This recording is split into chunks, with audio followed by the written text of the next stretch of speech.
In this video, acute left ventricular failure X-ray features will be discussed. Normally, in acute LVF due to acute MI, there has been no time for ventricular dilatation and the apex is not displaced.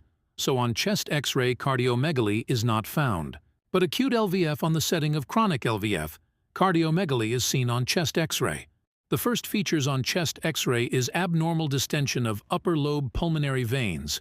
Normally due to gravity, lower lobe pulmonary veins remain more prominent. But during acute LVF, upper lobe pulmonary veins become distended, which is abnormal.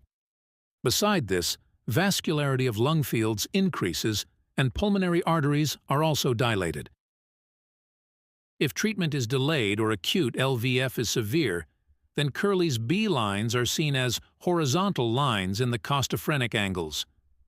These lines occurs due to interstitial edema causing thickened interlobular septa and dilated lymphatics. If still not treated or LVF presents at a more severe stage, then there is batwing appearance of chest X-ray due to a hazy opacification spreading from the hilar region. Beside this, pleural effusions are seen.